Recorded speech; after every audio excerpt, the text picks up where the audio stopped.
Bethel, Original Free Will Baptist Church, that we can host this today. And what we want to share is some alternatives to incarceration. We have two speakers that will be coming to you today. Now, because we are right at 11 o'clock, I'm going to ask that each speaker gives us about 20 minutes of speaking so that we can have question and answer time at the end. And so with that being said, we have two speakers. We have one of Mr. Kevin Weeks, who I'm going to have his wife introduce him, if she can come now. And then also we do have District Attorney Sherry Boston. And if you both would please come and sit up in the front. We want to look at you while you all are speaking. So at this point, Kevin Boston will be first, or Kevin Weeks will be first. His wife will introduce him, followed by District Attorney Sherry Boston. Thank you so much. All right, well, good morning. I have to warm you up. That's my role. Make sure everybody's awake. I'm Renee, and I'm the wife of Kevin Weeks. And it is really an honor today to introduce him to this really esteemed body. First of all, I wanted just to give you a little bit of background about Kevin. He is a freelance paralegal, and he is a graduate of the paralegal studies at the Blackstone Career Institute. He's a co-founder of the Weeks Fund for Justice, and he's an author of 3 urban crime fiction novels called the Street Life series.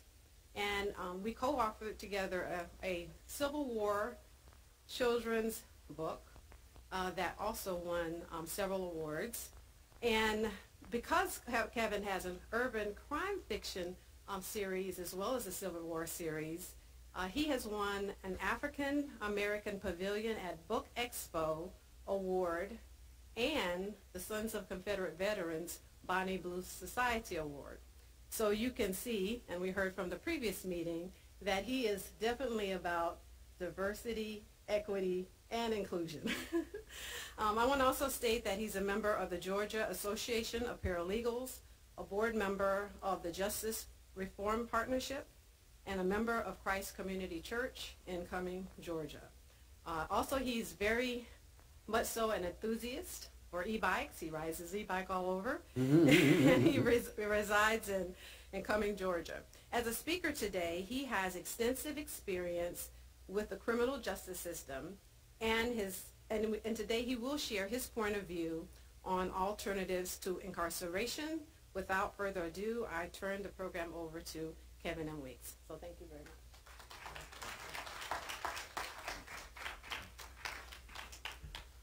Thank everyone for allowing me to be here today. First, giving honor to God and thanking God for this moment. My phrase, I say I thank God for being vertical every morning. I want to give thanks to the NAACP for allowing me to be here in this capacity. And I also want to thank Ms. Sherry Boston, DA Sherry Boston, for allowing me to be on this platform. And I want to also give thanks to Kate Bashia, who is the co-founder and CEO of Incarceration, National Incarceration Association, NIA. Today, I want to talk to you all about two perspectives. One is how alternatives to incarceration can impact the pipeline, the cradle to prison pipeline. The challenges to the cradle to prison pipeline deals with guardianship, deals with your community, and it deals with judicial system. I want to share a story with you all. At the age of 8, in Philadelphia, where I'm from, our house caught on fire. When our house caught on fire, we were forced to go into foster care.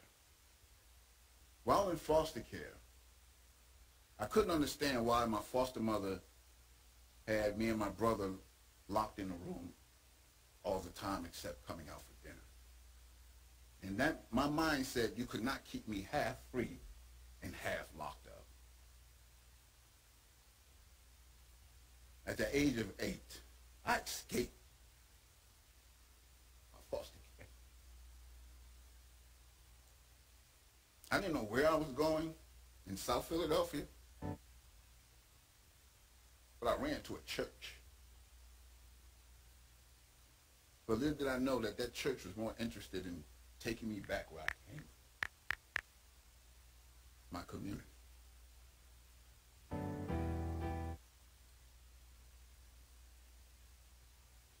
As I grew older,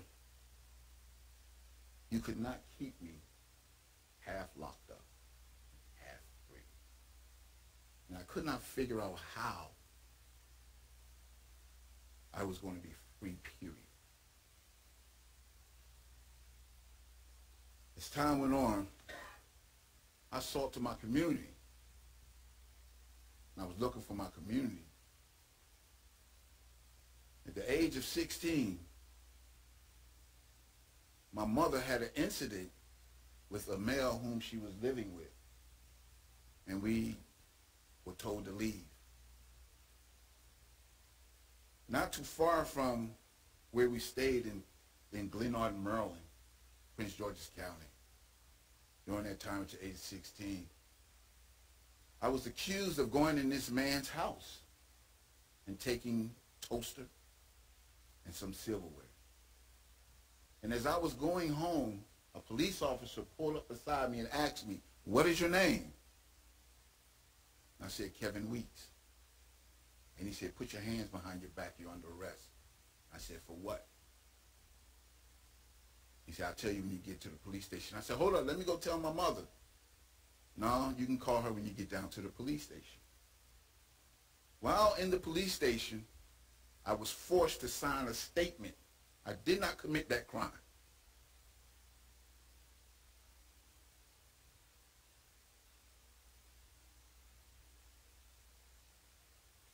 That was the story.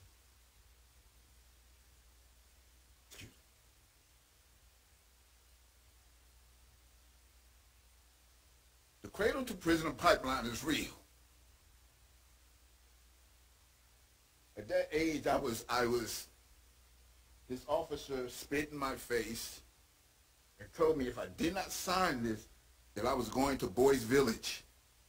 At the age of 16 in Maryland, that is not a place that you wanted to go. In order for me to get home, I had to sign this statement. And I signed it. He dropped me off. I ran in the house and told my mother what happened. To this day, well, until I got released, I asked my mom, I had an issue because she didn't take me down to the police station to try to clear it up. She did not take me to the sheriff. She just went on. And I held a grudge against my mother until I was released. Because I did not understand why she did not protect me. That's the guardian. And she explained to me, she did not know how. Nor did she know how to seek help.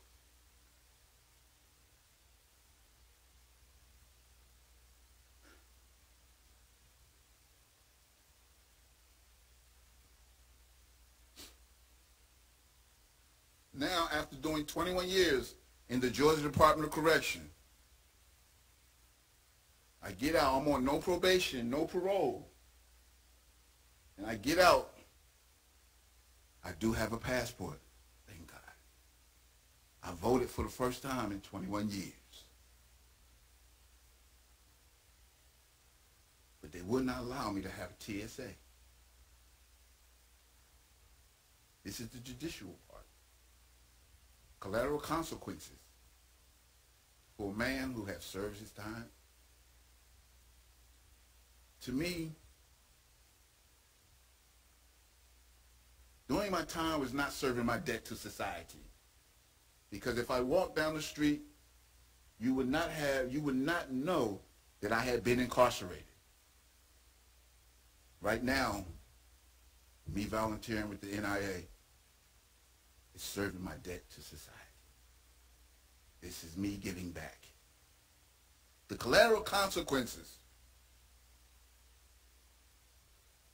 held me from receiving TSA.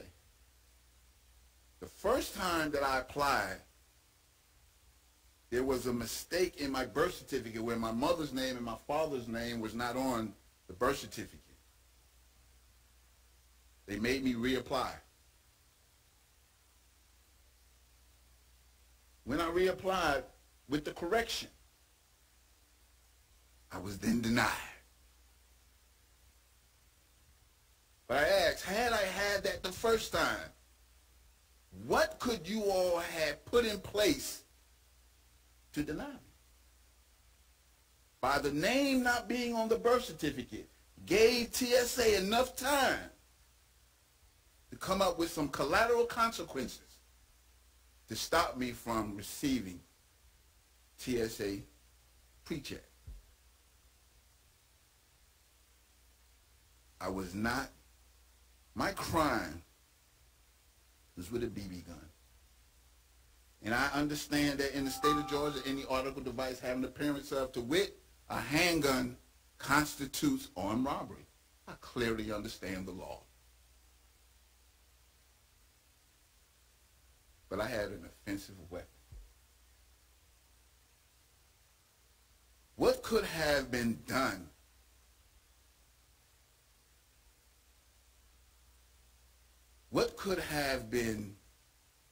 what laws could have been applied so that sentence would not have been so harsh?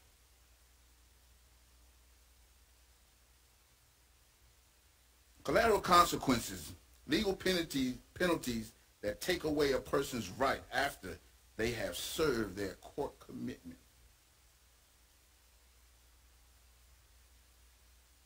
We have an issue with that. I'm not the only one. When I first got out, I had no problem with signing up for Airbnb. But when I wanted to go to Virginia to visit my son. I applied for Airbnb there, and they ran a background check. They canceled my account. But you took my money the first time before you ran the background check. Collateral consequences.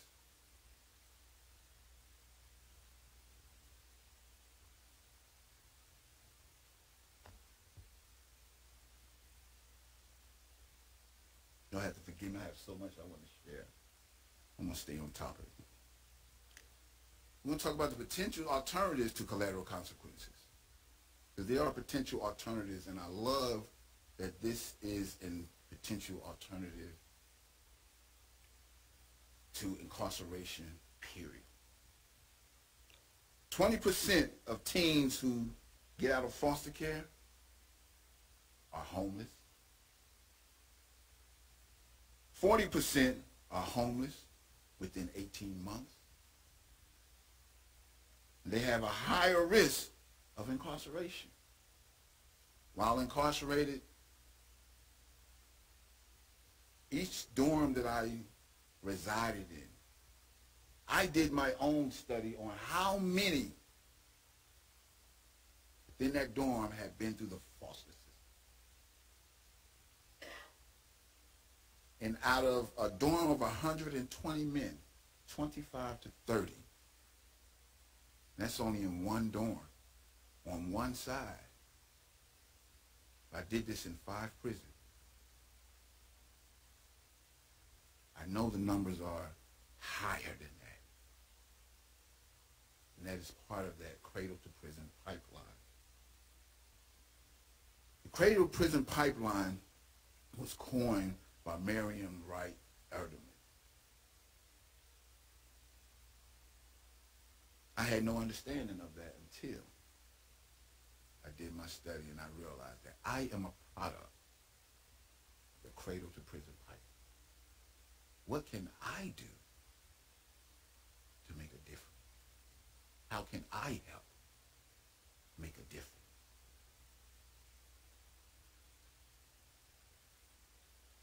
For the teens that are aging out of foster homes, there needs to be a better support system.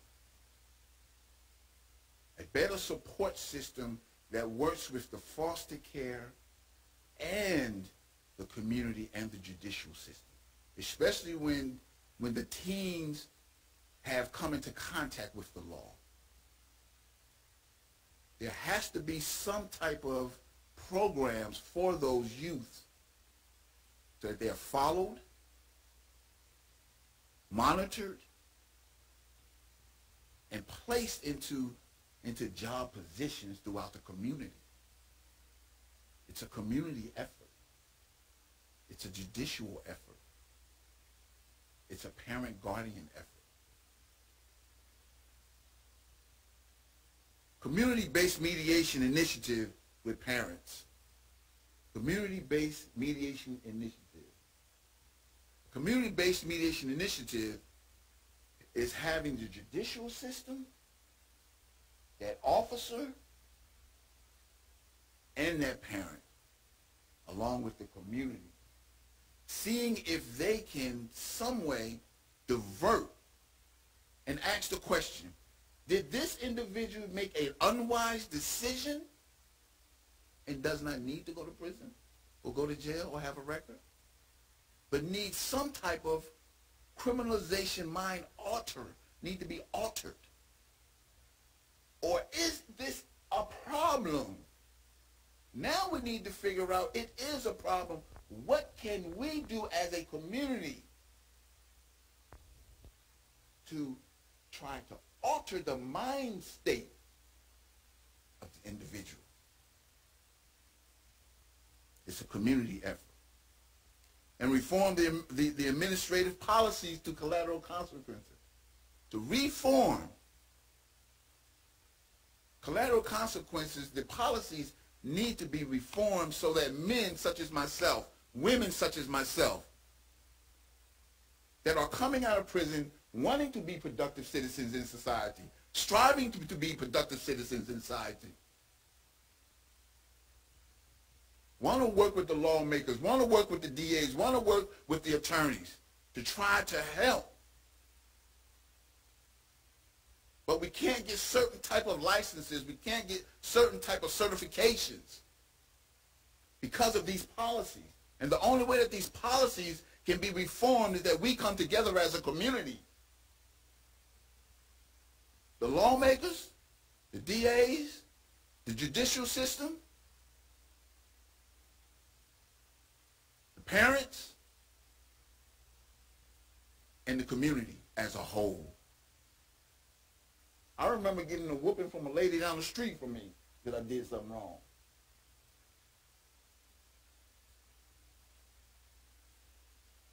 And if a neighbor heard about it on the way home, she want to talk to me. Now ask me, what's my problem? You know better. I didn't come up raised in gangs, and I come from a decent family. I was hard-headed.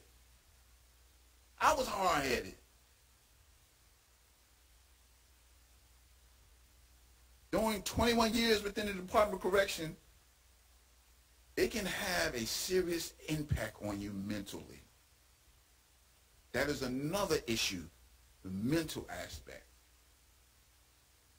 that needs to be addressed when men and women are coming home from incarceration.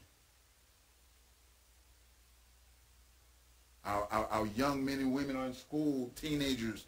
There are mental issues they're dealing with through the things that they are seeing in society, not knowing how to cope.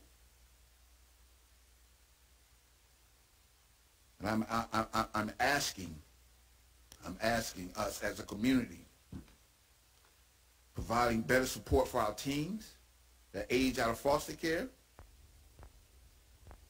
a better community-based mediation system, initiatives, And so that the community, and I ask that I would like to be a part of this with the NIA, the National Incarceration Association, so that we can bring these communities together and help the family. Today, I thank y'all for allowing me to speak, and I ask that you all receive what I have said, and it's been a pleasure to speak before you all. Thank you.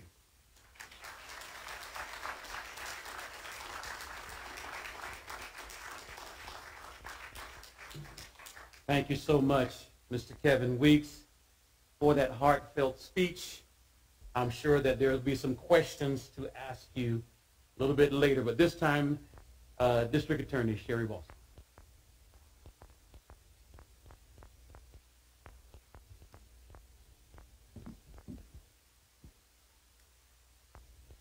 Good afternoon. Well, it's almost afternoon. Still good morning.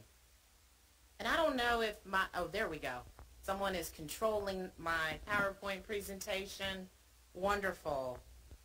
Well, I'd like to introduce myself for those of you that I have not met. I am Sherry Boston, and it is my honor and privilege to serve you every day as your DeKalb County District Attorney.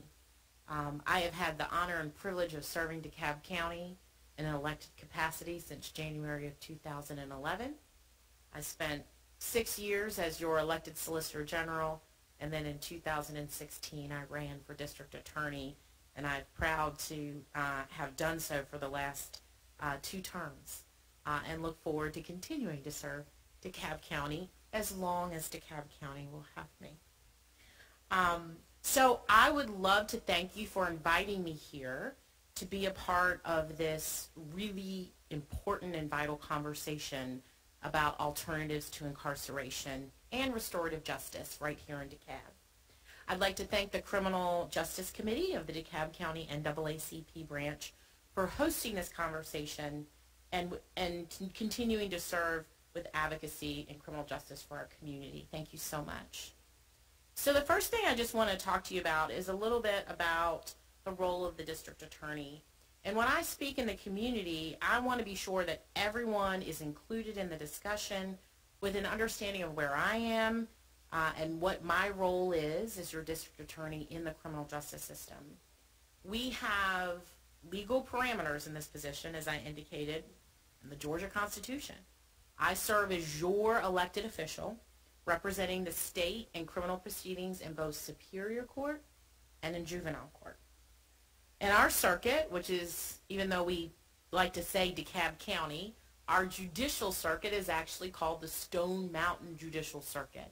That is legally the name for our circuit, and we handle felony cases. Felony cases are prosecuted in Superior Court. Your misdemeanor cases are prosecuted in state court by your Solicitor General. And juvenile court, regardless of whether it's a misdemeanor or a felony, are handled in juvenile court for those persons under the age of 17. This effectively means we are a felony-only office. And that distinction is important because alternatives to incarceration, such as diversion programs, are often sometimes limited, have been limited to juvenile or misdemeanor offenses. However, as your DA, and my office is accountable to the community I serve, I strive to be responsive to community needs, including doing what we can to address the problem of over-criminalization and mass incarceration. And so I was really proud that when I came into office in January of 2017, we worked really hard to outline and execute our vision for a better DeKalb. Part of that including creating many new programs and many new offices, and I was very proud to start our DCAP unit in the DA's office, a unit that I had created in the Solicitor's office, which stands for Diversion and Community Alternative Programming. And my deputy chief that served with me in the Solicitor's office agreed to come with me to the District Attorney's office, and Lisa Moultrie is in the room, and I want to acknowledge her work as the deputy chief over this unit, because so much of the work that we do every day is because Lisa works really hard to execute my vision for alternatives to incarceration within our office. And let me tell you, she keeps everybody in our office in check. So the prosecution side of the office, right, because everyone has their role, she is sure to speak up where she feels that there are areas that we can do better in. And so I appreciate her voice and I appreciate her counsel. So we wanted to shape our efforts for the needs of the community and make sure that our office remained true to its key values. And those are outlined, as you can see on the next slide behind me: engage, protect, and restore. That is the tagline that we created for the DA's office. We want to engage the community, protect the community, and restore faith in the criminal justice to the community. And we do that through our mission and our vision. So our mission, this mission statement and vision statement, I'm not sure if you can read it, but it's on our website. We drafted and created this to be sort of the guiding vision for everyone in our office and also for the community to know. So our mission is to safeguard our community through vigorous and fair prosecution of felony offenses occurring within the Stone Mountain Judicial Circuit. We seek to accomplish this goal by preserving the dignity and best interests of our victims while using smart prosecution strategies that balance offender accountability with prevention, intervention, and restorative justice. We believe in the power of engagement and in building relationships with community partners for the betterment of DeKalb. Crafting and communicating the vision is key to making sure that our entire office, as well as the community, understands our values, what they mean, and how we want to achieve that mission. We endeavor to restore faith in the criminal justice system and disrupt cycles of violence, trauma, and recidivism in our pursuit of public safety and justice. So that's our mission and our vision. So where do alternatives to incarceration fit within that mission? So you can see when we talk about our mission of our office that employing smart prosecution strategies to prevent crime, intervene when crimes occur, and engage in restorative justice, justice that meets the needs of all those affected by crime, is key to our mission. I believed in a balanced approach to both prosecution and incarceration. I do believe that we must hold violent offenders accountable for their crimes. Murderers, sex offenders, abusers who threaten families, those who bring gun violence to our streets, threaten both our safety and our quality of life. However, incarceration is not the answer for every scenario. And we want to be sure that we are being fair to our community in how we pursue justice. So to that end, looking at guidance and fairness, in 2020, we engaged with the Bureau of Justice Institute of Justice in reshaping prosecution initiative. We were one of 5 offices from across the country that were selected to be a part of this office. And in collaboration, we created our Bill of Values to provide guidance to anyone and everyone in our office. This was a process that included feedback based upon a study of community demographics, office data regarding crime and sentencing, and office-wide collaborations and discussion of race and justice. Each employee of our office, from the attorneys to the front desk receptionists, receives training on how implicit biases affect our work, even if we don't employ conscious strategies to maintain equity. As a prosecutor, elected official, and a leader in my community, I believe it's my responsibility to create change from within. We are a part of the solution, and communicating these values to my office is a large part of institutional and organizational change. I'm really proud of my office coming together to create our Bill of Values and continuing to adhere to these practices. So, on the screen you should be able to see our Bill of Values, which we rolled out in 2022. There are 10 of them. I'd like to say when we were writing this that I was very settled on getting to 10 because 10 is a magic number in many religious aspects, right? Everybody knows, right? You know, if you are Christian, you may follow the 10 Commandments, right? So in my mind, I wanted to create a bill of values that had 10 very specific principles on how we do our work.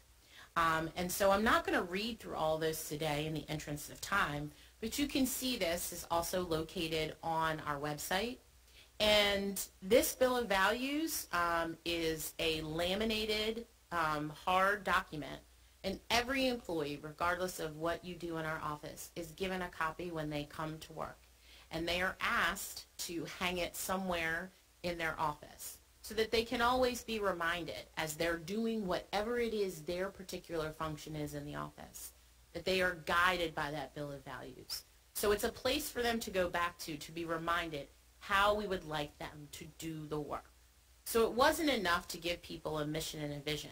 We also had to give them the guideposts and the guidelines on how to get to the conclusions we're asking them to do.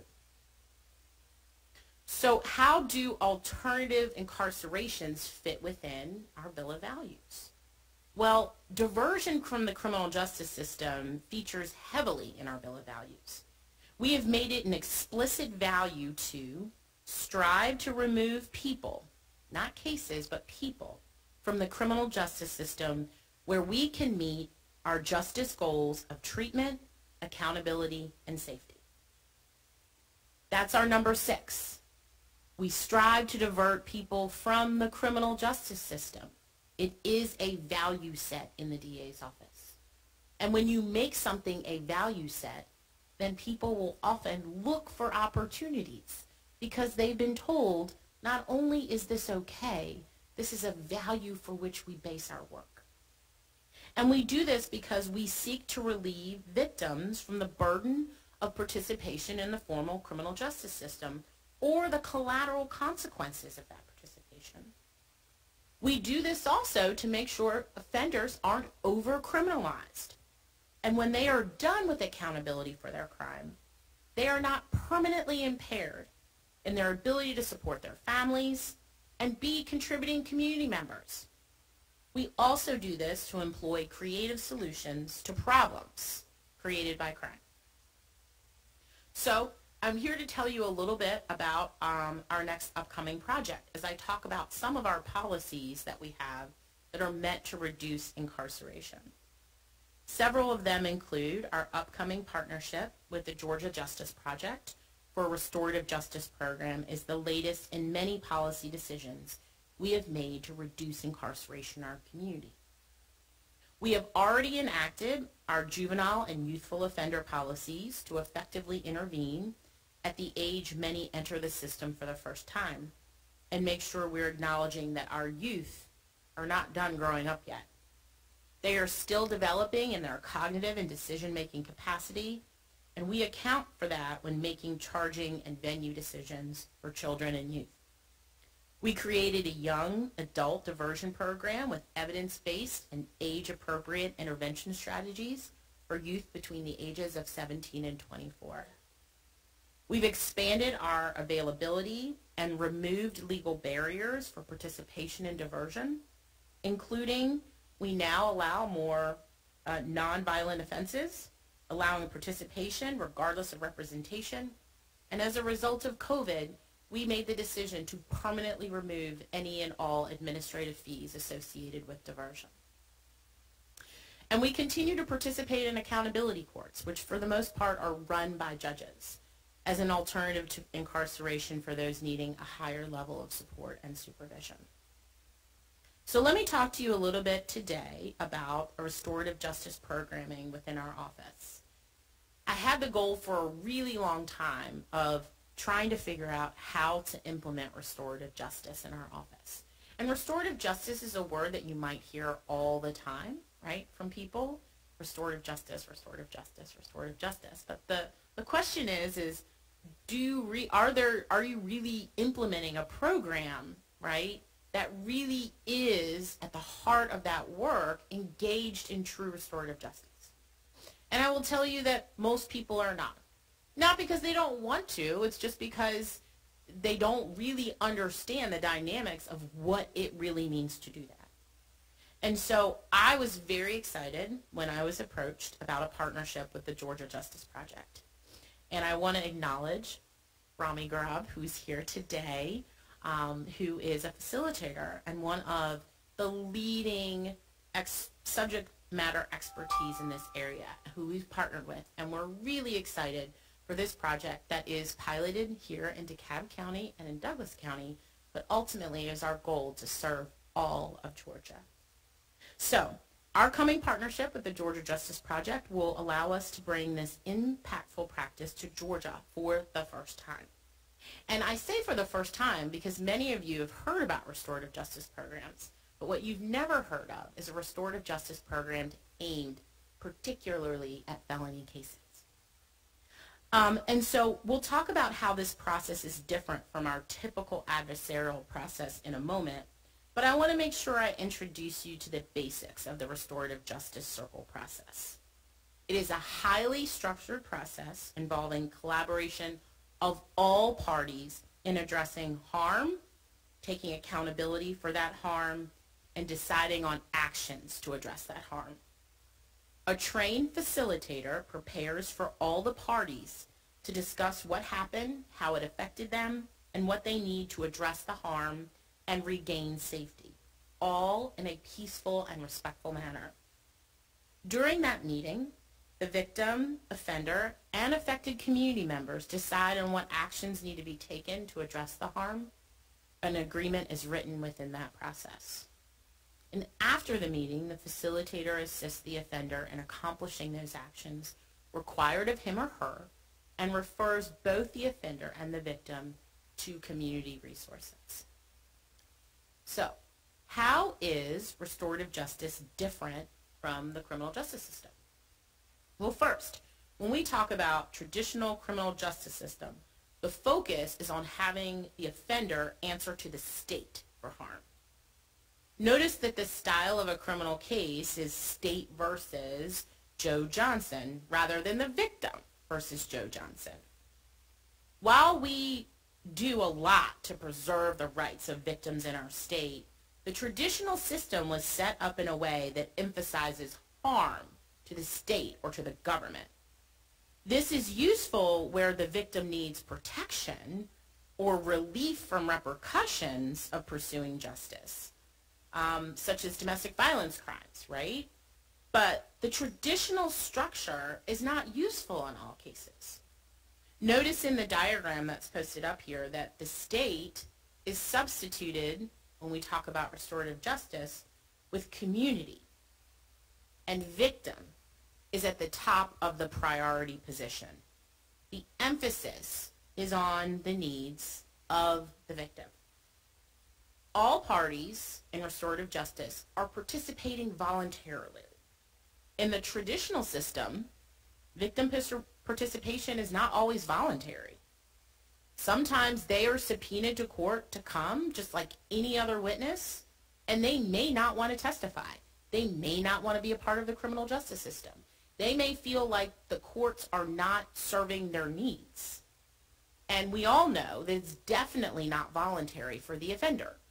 He or she that's charged with a crime is required under the law, under threat of arrest, to appear in court. So everything that happens in court, although can be helpful, is not voluntary. The process doesn't begin until, in restorative justice, until the offender is willing to take responsibility and accountability for the harm that they've caused. And the victim's needs and perspectives are positioned in a way that are not done so in the traditional system. There are victims that in court they don't get to address the offender directly. They have to, and they're told, address the court, the judge, right?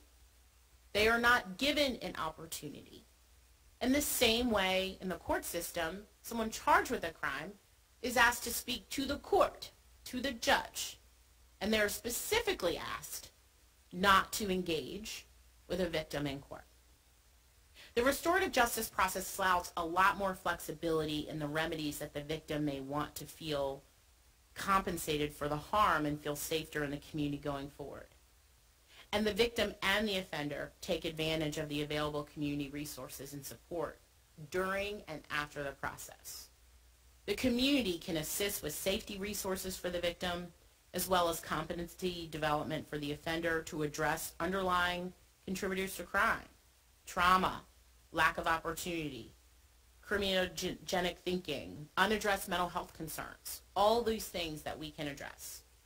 Collaboration means that the responsibility for determination of the restorative action is as much with the person who caused the harm as it is with the victim as well as the community. The offender is more likely to complete those restorative actions if they have a voice in what they will be doing to repair the harm. So, why are we adding restorative justice to our reform tools? Well, ultimately, those differences are why we are endeavoring to add restorative justice to our tools for smart prosecution in DeKalb. We are seeking to center victims and the community in the process in a way that is not possible in the traditional criminal justice system.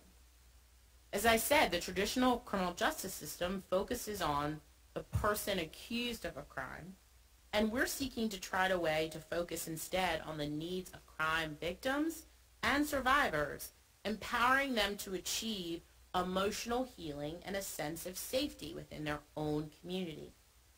And one of the key restorative justice principles is that stakeholders share responsibility for restorative justice through partnerships for action. We already have community members preparing to volunteer and be trained in restorative justice circle facilitation to support the program. And if you want to be a volunteer, we ask that you contact the Georgia Justice Project for volunteer action. So what is my call of action to you today as members of the NAACP? We hope that as community stakeholders, specifically that the chapter of the DeKalb chapter of NAACP will support us in our adoption of more restorative justice tools and seeking to support our crime survivors and our community. And we are excited to begin this partnership with Georgia Justice Project to launch Restorative Justice Georgia.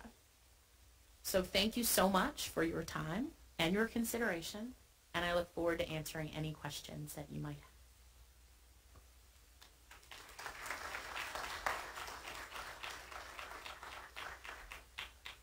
Beautiful. We are appreciative of the speakers that we've had to come and share with us. And would you believe it, they're not like the Baptist preachers. Because when I said 20 minutes, they did 20 minutes. Normally us Baptist preachers, I'm getting ready to close. But we want to entertain now if there are some questions that you would like to ask either Mr. Kevin Weeks or Ms. Sherry Boston at this time. Something that you would like to know, please raise your hand. We can get the microphone to you. Please stand up, sir, first, and then we'll be around. Just a second. We have the microphone bringing it out to you. Once you get the mic, then please share at that time. And you can direct your question to either person. They're willing to answer. Well, I'd like to speak to both of you. Mr. Weeks, that was very touching what you, how you said what you said. And I'm sorry, I forgot your name, Miss. Sherry Boston. Sherry Boston. Okay, but there is, I'd like to put a challenge out to the both of you. As opposed to not going to jail, and then when you get out of jail, you're going to be taught, don't go to jail again. Where are the people that touch the sickness that creates that has a person to create a crime in the first place? And this is from, I'm crazy too, this is from personal experience. The idea that you want to go do something that could possibly land you in jail says there's something wrong up here. Nobody addresses that. And if there's any way I can ever help, let me know. I'm talking about the homeless, drug addicted, or anybody. If I can help, just let me know.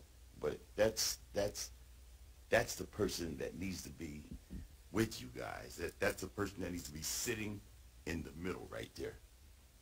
Thank you. So we want to address that. We do have, the question was, where are the people?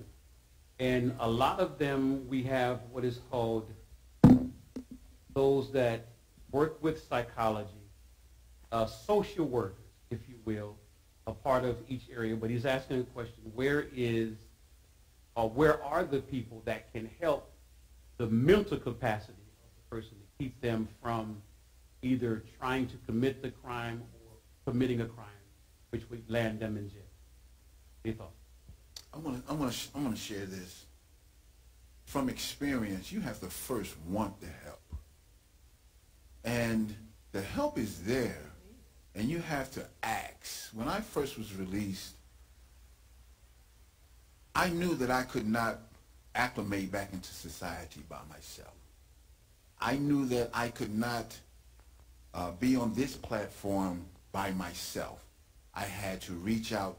I had to ask questions. I had to be willing to go wherever God said go, so that I could get the help to ask the question. And that's the most important thing that I could share with anyone who has been behind the walls. Ask the questions. The help is there. You have to just be willing to ask and accept the help. So what I'm also going to say is that the issues that we're seeing, especially with our young people, are systemic to a number of lack of resources. Education, opportunity, healthcare, racism, redlining. I could go on and on. And what I have unfortunately seen is that a lot of what our youth are not getting is starting way beyond before they can even walk or talk. That's what we're seeing. And from my perspective, when I talk about the community and when we hear like you have to want it, so many of our youth have never, like, it's not even a contemplation because they don't even realize what they have never had, right?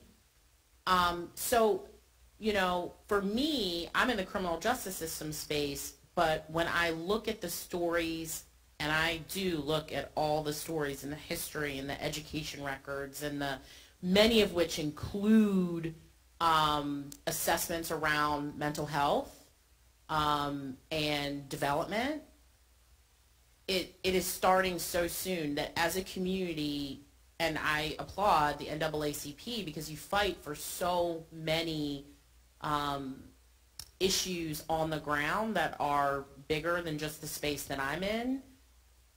These issues that we're facing will never be solved until we solve the underlying issues. Education, mental health, opportunity, education, systemic racism. Until we address the issues that our children are born into, we are not going to have different outcomes. We're doing all that we can in my space, right? But most of the work that we're doing in this way should not be left to the criminal justice system. But that's where people land, and then it's like, okay, well, what do we do? I'm advocating we have to figure out a way to go all the way back to the beginning. Thank you so much. Thank you so much. Next question. This one, then you, madam. First you, then you. District Attorney Sherry Boston really hit on what I was about to ask, and that is collaboration with other departments, because mental health is a real issue, and most people don't even know they need the help or even how to even ask for that particular help. So I would be a proponent in terms of more collaboration among the departments, education, mental health, because as you said, no one department can do that alone, and mental health is a big issue. Thank you.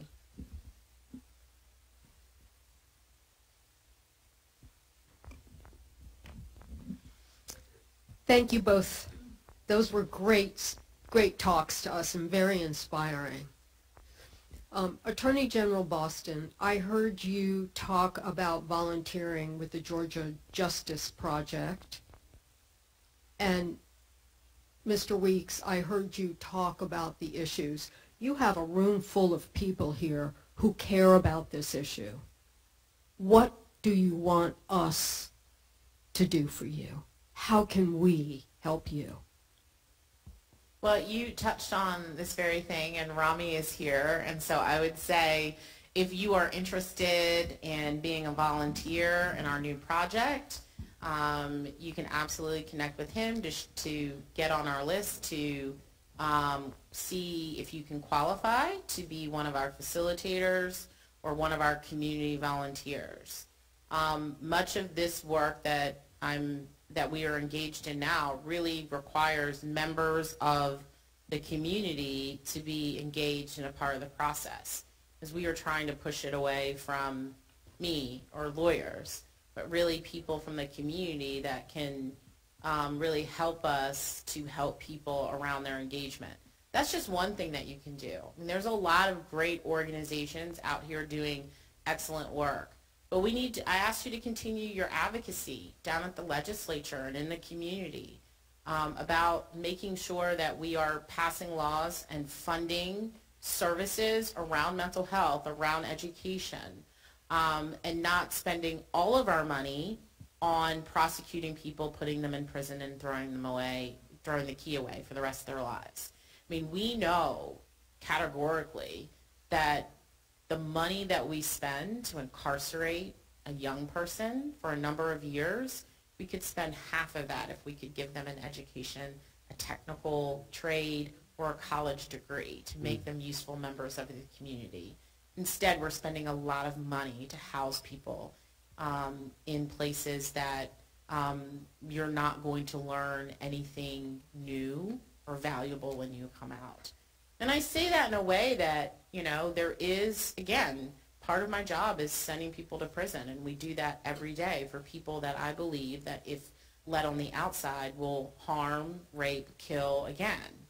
There is a place for that. But the vast majority of the crime that's committed here in DeKalb County, folks are committing crimes that either A, they will ultimately be out in the community again one day, or they're likely not to serve any prison or jail time. So what are we doing for those folks to give them what they need so that there aren't collateral consequences that make people feel like if I do the right thing, I'm still being harmed. I'm still being denied opportunities of advancement.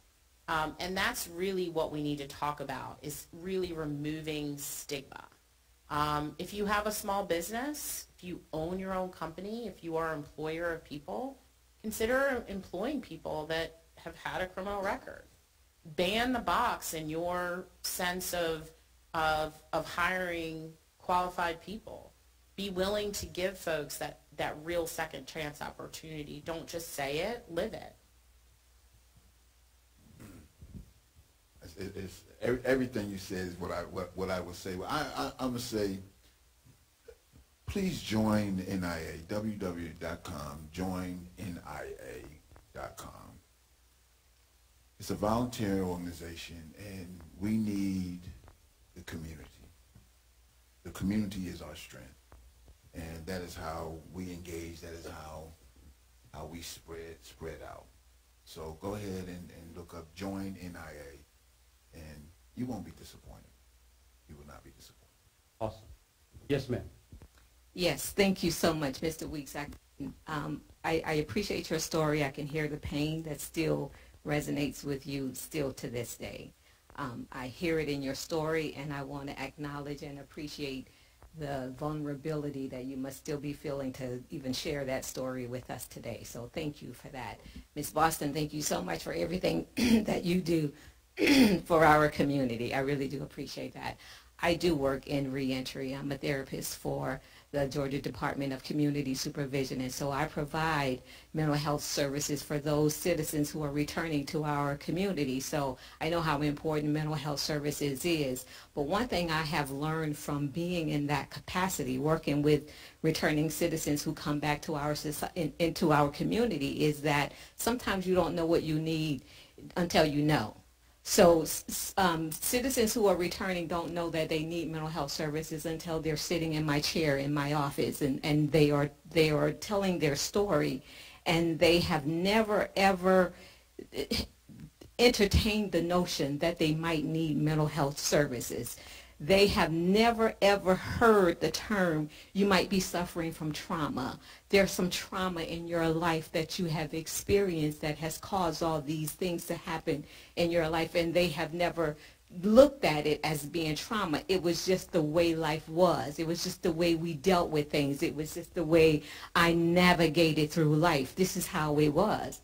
And so when we sit and have those discussions, then there's a possibility that a person might entertain, hey, I might need to go and talk to someone about this trauma that I have had, because this trauma is the reason why I react and the reason why I do these things that I do. Because remember, when you are dealing with trauma, you navigate life a certain kind of way. When you are in poverty, you do certain things when you're hungry that you wouldn't necessarily do if you had the wherewithal to go and buy meat and bread that you need to have.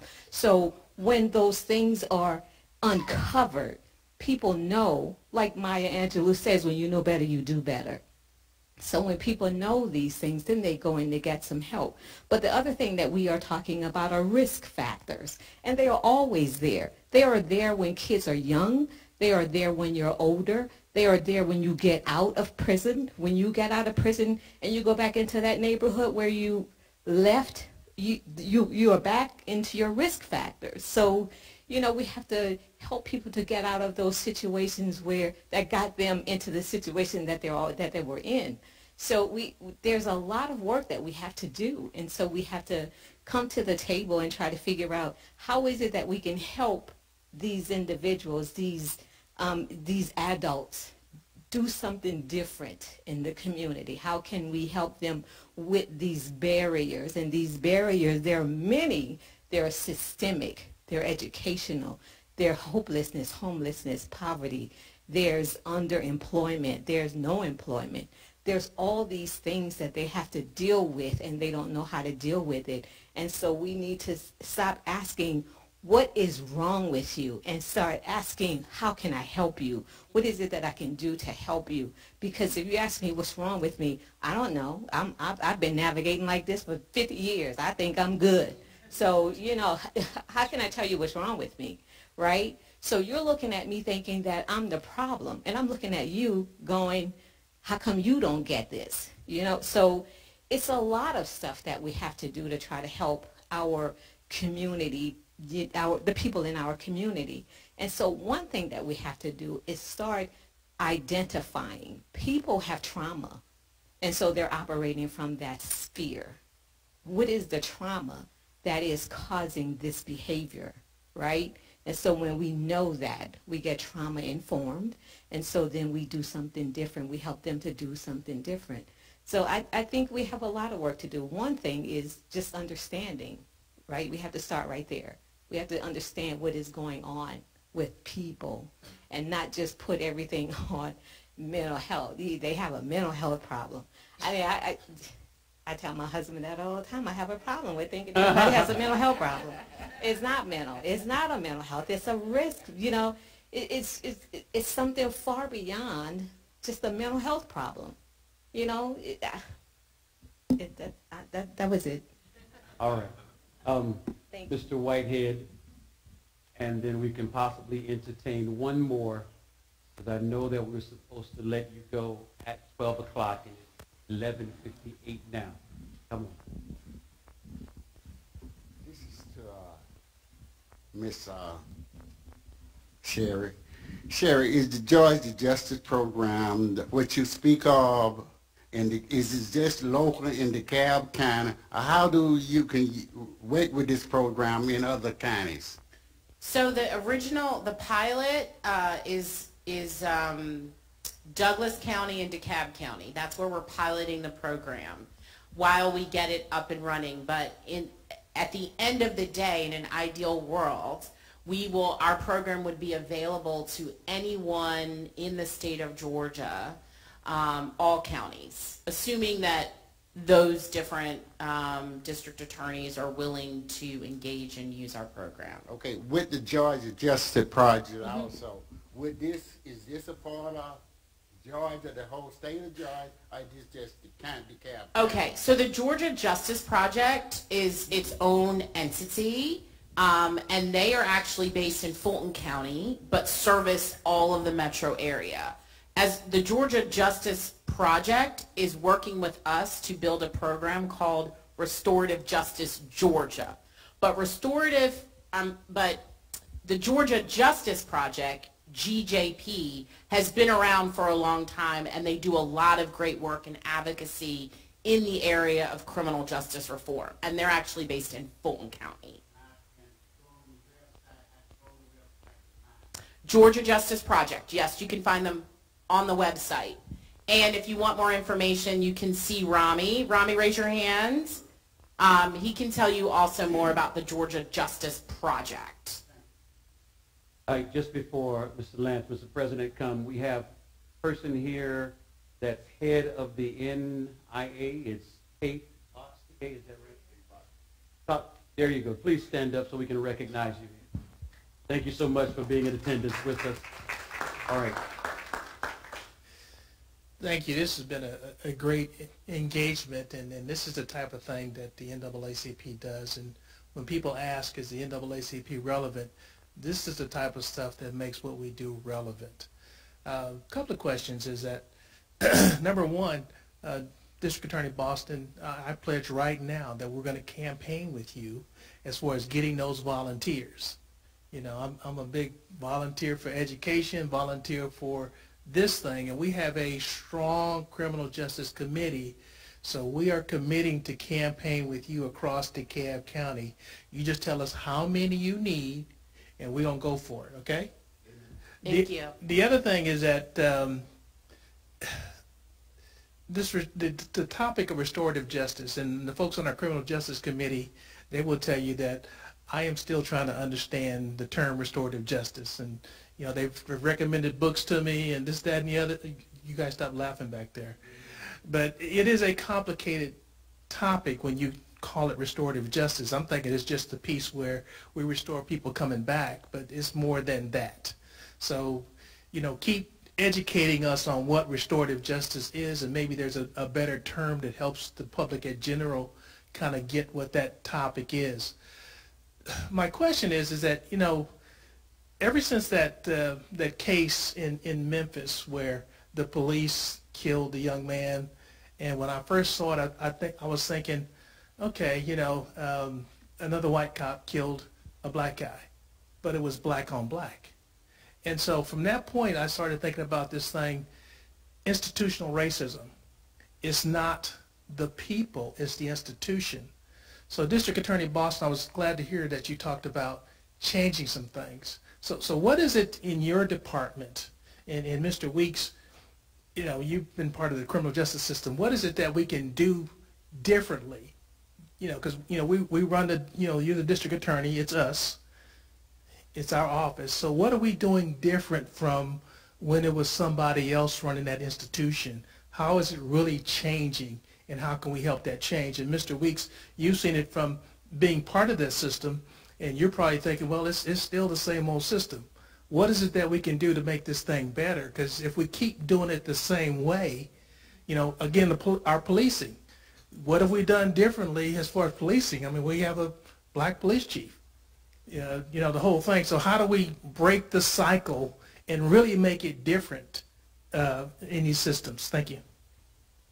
Lance, that's a really good question, and I'm so glad you asked it, because so much of the conversation, it's easy when you say, you know, oh, this is a white police officer against a black person, and then, you know, we do see what happened in Memphis, with Tyree Nichols, right, who was killed at the hands of a handful of black officers, right?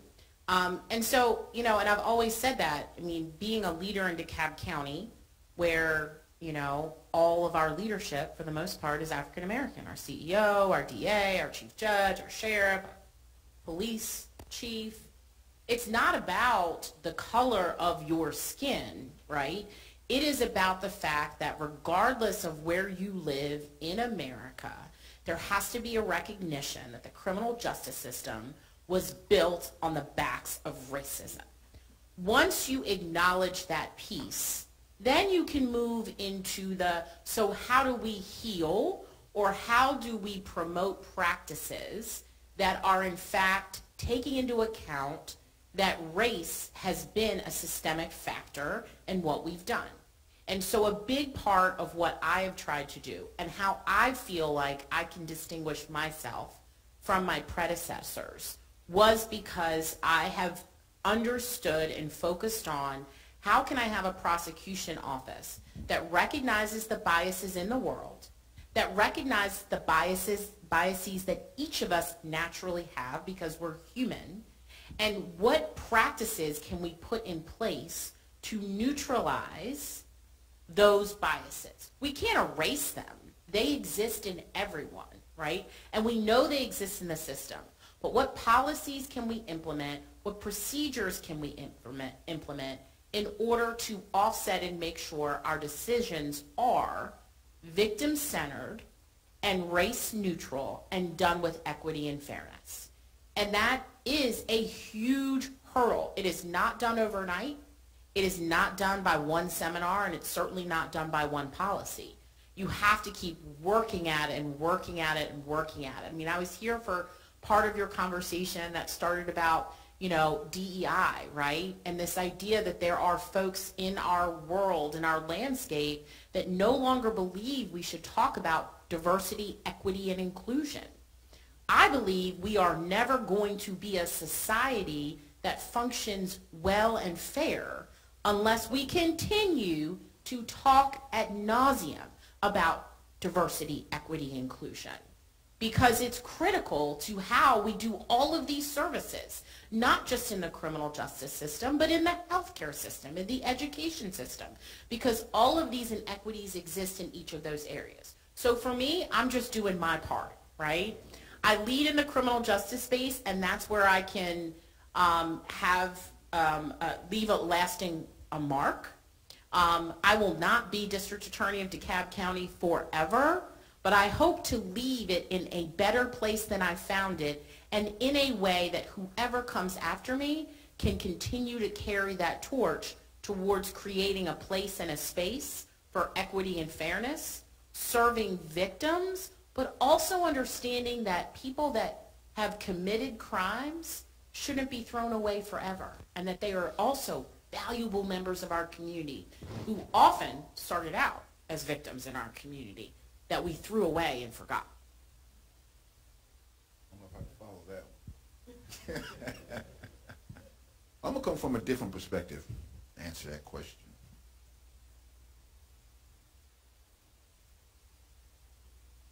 NAACP is doing by allowing me to be here. District Attorney Jerry Boston allowed me to be here on this panel. I don't know, I'm from Philadelphia. I'm a Yankee. But from being in Georgia 21 years, I hadn't always been incarcerated. But this is rare. It's new. Being able to collaborate, being able to hear a person that has been in the inside and seen the violence and seen the young men coming in, no tattoos on their faces, and just to be a part of so that they can feel a belonging, and they got tattoos on their face, and I'm like, yo, what you doing, man? What? Do you plan on working when you get out? So me being here in this capacity to bring that balance, to share with family members who do not know what goes on in the inside, they need some emotional closure. So the community allowing me to be in this capacity, I would say that we are doing what needs to be done. Amen. Thank you all so much for your time. Again, it has been a pleasure for Bethel to host this meeting. I want to thank my pastor of communications, Elder Goodwin, and also the communications team. You have the sound, you have the video, and even the music. All has come because we are working together, trying to make sure things are done well. I did want to let you know, Brother Kevin Weeks and Sister Sherry Boston, that the president wants to get a picture of you all, maybe to put on the DeKalb County NAACP website. He told me the picture of you all and him, I'm not supposed to be. I'm just kidding. I'm just kidding. I'm just kidding. That might break the camera. We understand. Bert, you had one thing to say. Go ahead. Hold on. Come. This is the last one, I promise, and we're going to go ahead and close out. Okay. Just want to make a plug for joining the committee that is sponsoring this, the Criminal Justice Committee. We welcome everybody. So come talk to me if you want to sign up for that. Awesome. Awesome. Thank you so much, Bert.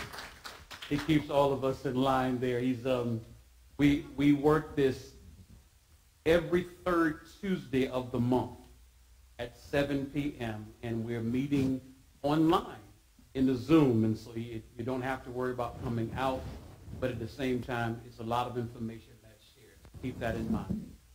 If there's nothing left to claim our attention, President, we're all set to go. Thank you again so much for coming out. And like we do always, we want to end just like we began, in a word of prayer. We bow our heads. Our gracious Heavenly Father, we thank you today for this meeting, for this NAACP criminal justice, alternative to incarceration and restorative justice. Help us to be mindful always about helping our community, strengthening our community, and impacting our community for the betterment. Help us to always keep in mind this was the thrive and the strive of Jesus Christ while on earth. Help us to be about your business and not our own. We pray this in Jesus Christ's name. Amen. God bless you all, and good evening.